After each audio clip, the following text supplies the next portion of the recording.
Hi, Brian. How are you today? Hey Laura, doing well. How are you? Awesome. I'm good.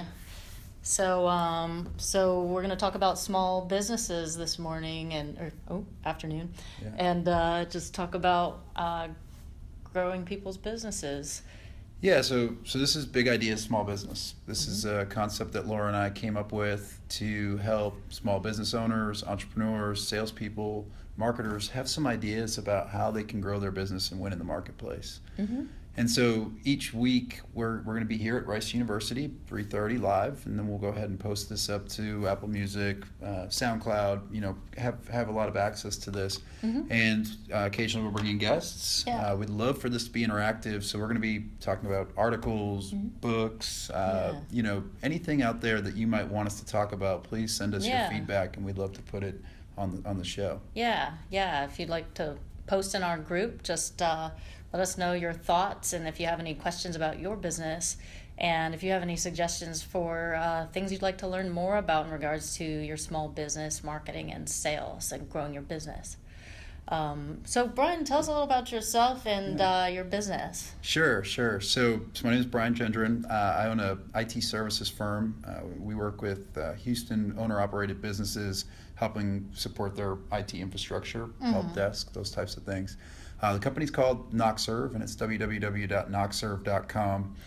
We started last year, and things are going well. Awesome. And certainly sales and marketing when you're launching a company is a huge part. In fact, maybe almost the biggest part of my efforts. And so through that process and through an 11-year career in sales and marketing, I think I can bring a lot to the discussion, and happy to be here with you, Laura. So, awesome. How about you tell me about your business and who you are, where you come from?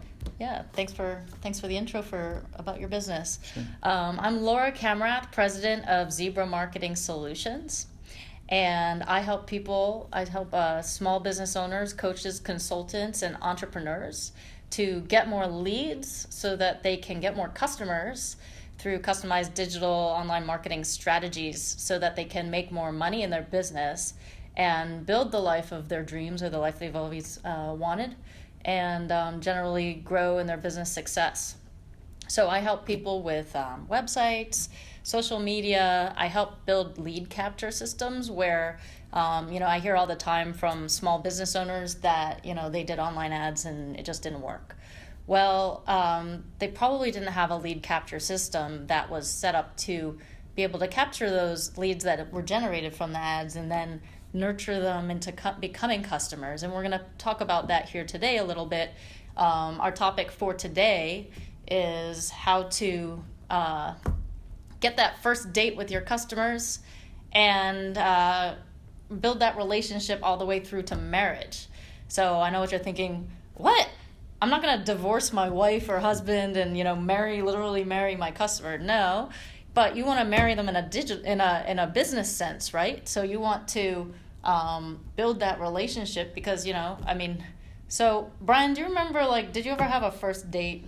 I do. I remember I'm getting butterflies, maybe the same butterflies now that I had then, and it's true. I'm married now, and it's been 12 years since I've even dated. But it really is, right? If you look at a relationship, and it's a great analogy between I was in the dating game and I acted a certain way, and now I'm married and I act a very different way. And so I like it's very very tightly aligned to sales and to customers. So I agree with that analogy. Yeah, so if you think about it, what do you do when you want to go on a date? You want to meet people, you want to be out there. You want people to know that you're single. You want to be able to, go to the bar. Well, maybe that's in your business, you're going networking. You're going out places where you're going to see people that might be the right people to do business with. So, you're going to go places when you're dating someone that might be the right place to meet someone you might be interested in. You want to be able to, when you meet someone, what do you do?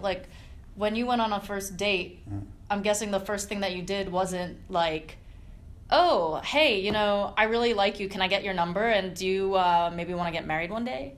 No. I think my wife did that. I was thinking while you were talking, I was thinking while you're talking too, obviously the dating game has changed, and this is all past, this what didn't exist when I was around, right? But technology, just like it has in lead capture and a lot of stuff that Laura does, is now integrated. So if you guys are familiar with, swipe right, swipe left, whether it's Tinder or Bumble, so again, very, very similar to what we're experiencing in business is the same thing that's going on in dating, right? Yeah. So. Yeah. So, I mean, like, when I was, I guess, in high school, there was no Tinder, there was no Bumble, there was no, none of that.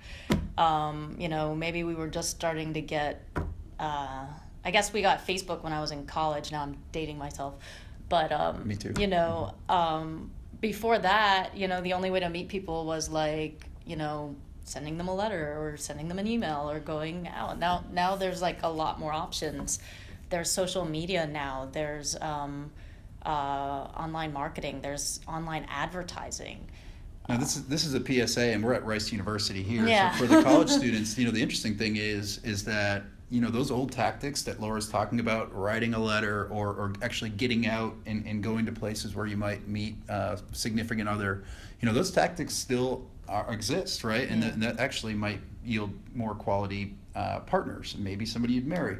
Whereas the technology, somebody that found you on technology could just as easily find somebody else. So, keep that in mind as you're doing your prospecting. Old school techniques can go a long way, and I'll share some of those over time, some of the ones that I use. Yeah, I mean, I would say, technology doesn't necessarily replace traditional methods, Right. But I would also say that for the price, using technology, like using online ads, and the cost to benefit is greater now using technology than not. It's very expensive these days to do direct mail. Not that direct mail doesn't work. It can be very effective. Absolutely. But it is going to be significantly more expensive than, say, doing Facebook ads. So, in your business, like, you just have to take that into account and see, well, what's going to be right for my market? What's going to be right for my budget? Yeah, and the other thing to think about there is qualify, right? Yeah. So now that you're utilizing technology, sure, you're going to have a lot of inbound leads, and Laura does a terrific job in doing that. But are they the right leads for your business? Are they actually going to cost you more money than they're going to make because they're not the right fit, right? Well, and that's a great point too, Brian. I mean, when you're dating somebody, like, okay, maybe you're like, okay, like, you want to know who you are as a person, right? When you're dating someone, so that you might have to go on a whole lot of dates if you don't really understand yourself or what you want. Right. You're gonna have to go on a lot of dates before you figure that out. That's correct. So in the same in business, if you don't really know who's gonna want your product, you don't really know what you offer, you don't really know like what your message should be because you didn't really narrow down your target market to know what is it that they really want. Why are you selling to them? Why would they want your solution? What are you offering to them, and what problems is it going to solve for them? Right. Yeah, I mean, going back to the analogy, right? I mean, if you're, I say this a lot to younger people. I'm like, 30 is the age, and it's not set in stone, but that's an age where you've kind of defined who you are as a person. Yeah. Of course, some people are a little earlier, and I know a lot of people who are 40 and still haven't figured it out, right? So there's exceptions, but ultimately the idea is right in line with what Laura's saying, and the same thing with maturity as a company. Right? When you're first starting a company, you're kind of still figuring it out, kind of fake it till you make it. Yeah. And there you're like eager to date anybody, but over time you really need to focus on qualifying and identifying who you are, who you want to be matched with, because that leads us into marrying a client. Which is the second half. I don't know if we're quite ready to get into marriage. I don't know. It's a little early, Brian. A little bit forward. I mean, Laura, I gosh. want to have 2 kids and a dog and But that's a good point though. Like, you would never go on a first date and when you sit down with that person say, oh, hey, I was just wondering. I mean, maybe your wife did. I don't know. But like, you would never usually go on a first date and be like, so. It's really nice to get to know you. When do you want to get married, and how many kids do you want to have? Right. Like, for most people on a first date, they would probably run. They'd be like, oh my God, this person's crazy. Right. Like, I don't even know if I like them, and they already want to get married. Sure. Well, I mean, the same with your customer. Like you can't just go into the relationship like, oh, hey, I know that we just met, but hey, do you want to buy my like top of the line package? Like, for the most part, the customer is just going to be like, I don't even know you.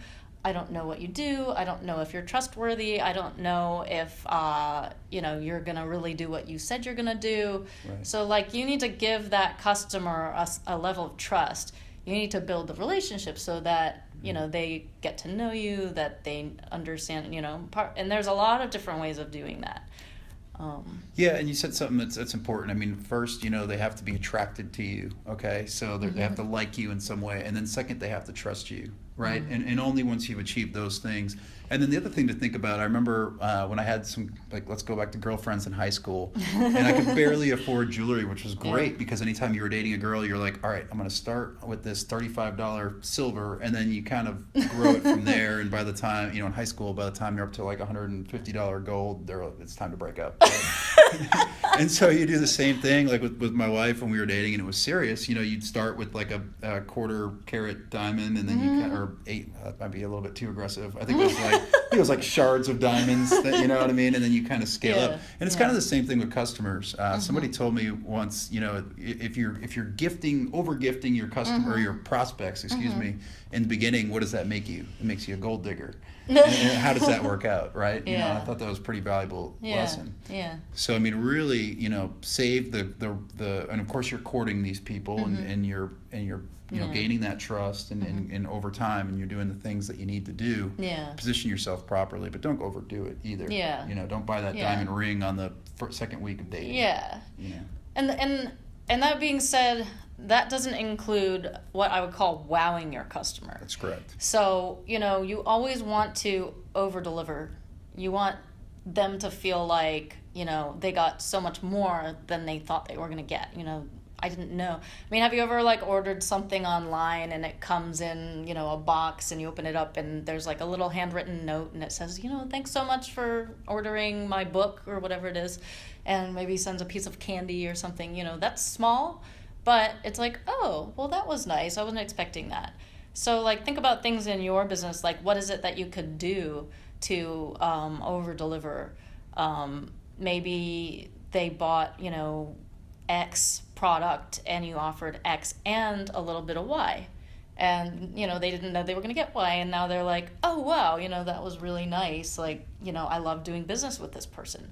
Like, what is it, like Brian was saying, when you were dating someone, like you would get them a little necklace or something, and probably when that girl received the necklace, she was probably like, oh wow, he really cares about me. Right. Like when your customer gets that little extra thing, they say, oh, wow, like they really cared. Like they really care about this. Yeah, so. And we left out another important thing. These people are going to go out, these partners or customers or people you're about to date, they're going to ask their friends about you, right? There's a whole reputation side to this, and it kind of gets into reputation management. Of your company, right? Because now, I know we mentioned that really social media and these dating apps haven't been around for very long, and not in my dating career, but your information is out there on the internet for everybody to see, right? Yeah. And so, that's something to be considerate of how are people reviewing you? Because they're going to go look. How are people that common people that know, do they speak highly of you, right? And then negative reviews, that's a reality of being in business. And then how do you professionally address those, right? Yeah, and definitely, I mean, like, you're going to get negative reviews. I would say, like, one thing you want to do is you want to ask your customers for reviews, especially the customers are really satisfied. So if you just delivered your service or product to a customer, they were really happy with it, you want to ask them for a review. And, there are actually, systems where you can automate that, where it's going to ask them for a review. Right. So you don't have to think about it. But you do want to think about it. And I know a lot of small business owners, really, they don't ask. That's right. And that's the closest, we call it in marketing, closest to the cash. That's your closest opportunity to making more money, is asking someone that you already have a relationship with, either for a referral or for more business. Is there anything else I can help you with? I mean, the most famous ones of those is, do you want fries with that at McDonald's? Right. I mean, think about over time, worldwide, how much asking that question has made McDonald's. That's true. But, well, and look, if you're not asking for those reviews, the likelihood of somebody to leave a bad review is way higher than them to go out of their way and leave a good review. And the other thing is that if somebody does give you a bad review, you can bury it with good reviews. That's what I was just, and that's kind of what I was saying, and it's just like break up with them on good terms, because then if you don't, you might ruin your future dating relationship. Same thing. And always respond in a positive manner, even when you get negative feedback. So if somebody gives you a negative review, you want to quickly address that before it becomes an issue. I'm so sorry you weren't satisfied. I'm so sorry you hadn't had a problem. What can we do to make it right? That's right. You don't want to just ignore it or try and brush it under the rug or try and delete it. If you delete it, that can actually make things worse, because now people think that you're trying to hide something. That's right. And then we call that reputation management. Yeah. So let's move into, all right, we've courted this customer. We found out that we're into each other. You've proposed to them, and they've accepted your proposal, and now they're a customer. Okay. So how do things change when you go from that into that customer stage and with the relationship? Yeah. Well, like I said, first you want to wow the customer. You want to over-deliver, go above and beyond, make sure they know that you care, that you love them, show them the love. But you also want to, you want to continue to make sure they know that you care. 65% of customers say that they left a company not because they were dissatisfied, not because they didn't get what they wanted, but because they were indifferent. They just, they didn't really care, and that's really a shame. That's 65% of customers, saying that, they left because of indifference. Right. So what can you do? That's 65% where you can make a difference. Right. That's in your, the ball's in your court. Now the other 35% is maybe because you screwed up or something. Right. And those things, sometimes are out of your control. Yeah. But this is 65% that you can control. So so what do you do? How do you not be indifferent? Yeah, so what are the ways that you can continue to show the love? Right. Continue to build that relationship even after the purchase is made. Don't just be like, oh, you bought my thing. Okay, that's awesome. I'll see you later. Right. Right. Like, what if you got married? What if you married your wife and you're like, okay, awesome. I won the game. I'm married. I got her. Okay, I'll see you later. I'm going to go play golf. I know that. I've seen that scenario, the trophy wife scenario. But no, look, I mean, that's true. I've got now 4 years of marriage experience too. And it's hard, right? It's hard to figure out new ways to kind of go back to that spark that you had when you were dating. And it's really difficult for you to do that with your clients. But you need to get creative. We were talking about it off the air, and it was to me, it was like, make sure, kind of have your baselines covered. Their family members' names, certainly their birthdays, don't miss holidays. Find out things that are important to them. Yeah. Right? And that goes the longest way. I used to work with a young lady, and she used to do, she's so funny. Her father-in-law was a farmer, and they have chickens, and she would come back with dozens and dozens of fresh farm eggs, and that would be what she would give to her existing clients, when she saw them. That's really cool. It's such a different thing. What can you do that's different? And it's can either be something that they care about, or something that really kind of makes something you care about, or sort of makes you a person, right? It goes kind of both ways, but you got to be doing it, right? Have you had any examples of how I guess you kind of nurture or keep that spark alive with some of your clients? Yeah, I mean, especially with marketing automation and digital marketing, I mean, everybody knows about social media. What can you share? Figure out first what social media channels would be best for your business, and then put useful content on there. If you're posting to social media, you should keep it, I call it the 80-20 rule. 80% of the time, you should be talking about things that would bring value to your customers.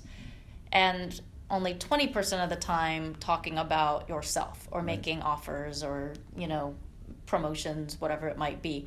But the thing is, say like you went on a date with somebody. Has anyone here ever been on a bad date and like you go, it's a first date, you sit there with a person and all they do is talk about themselves, Right. Mm-hmm. you're probably never going to go on a date with them again. That's right. So, but unfortunately, a lot of small business owners, because, we're all busy and we don't have a lot of time, and so we don't post anything until it's like, oh, I'm offering a sale, I'm offering a promotion, oh, here, this is some information about my business. Mm-hmm. But like, people aren't going to necessarily care about your business unless they feel like you're adding value to them. So, Totally. just thinking about how can I bring more value to my prospects and customers. Yeah, I heard a lot in there. Certainly the 2 years, one mouth is universally true, whether you're dating or you're married. Yeah. One thing that I always like to do with my clients, and certainly let my prospects know, that once they're a client of mine, then it is in my best interest that they grow.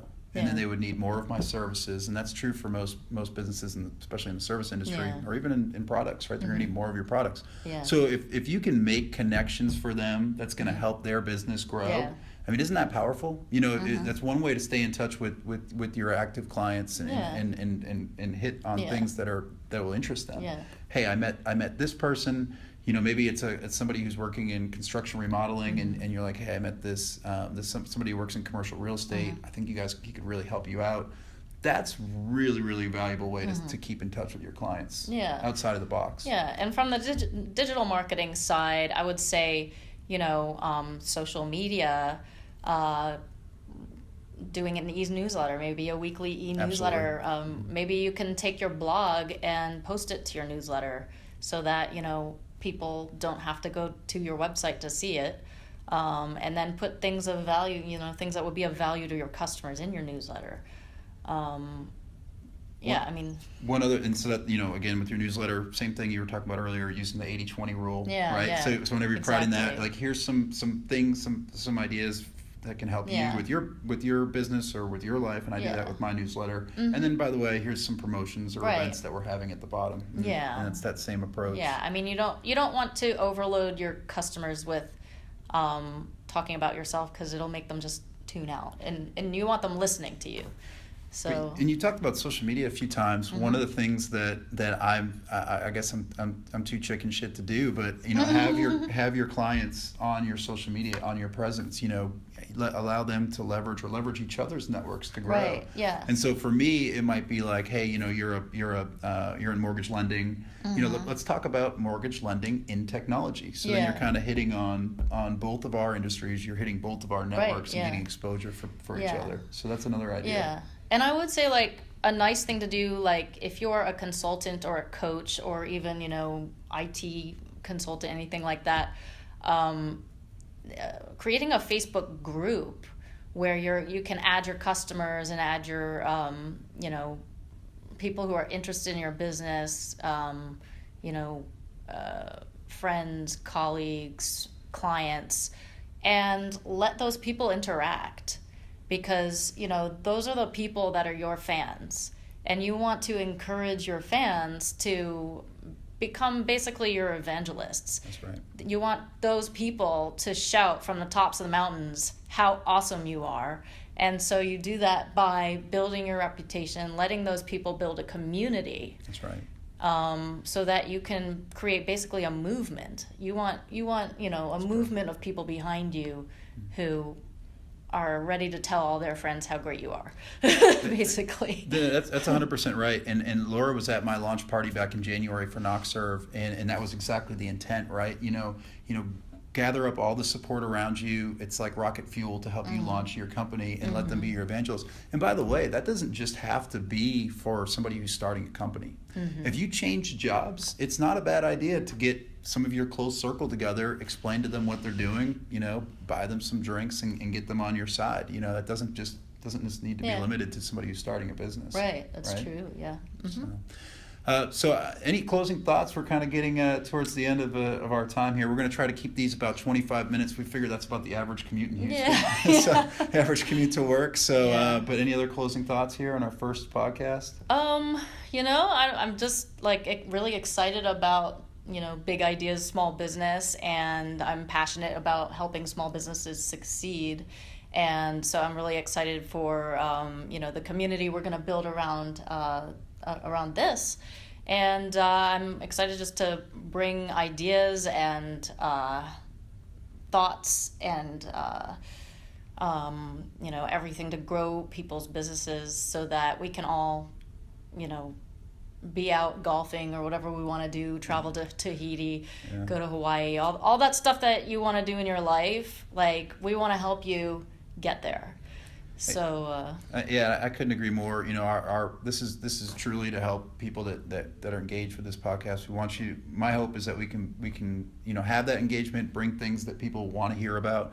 But I also look forward to a day when Laura and I are months and maybe even years down the road with this, and we can look back at this first one and laugh. Yeah. So anyway, but Laura, this is great. I'm really looking forward to collaborating you more with this Big Ideas Small Business, and thank you all if you've joined us. And if not, we're going to be putting this on some different channels for people to listen to after our live broadcast. All right, it was fun. Thank you. Sounds awesome. Thanks, guys. All right.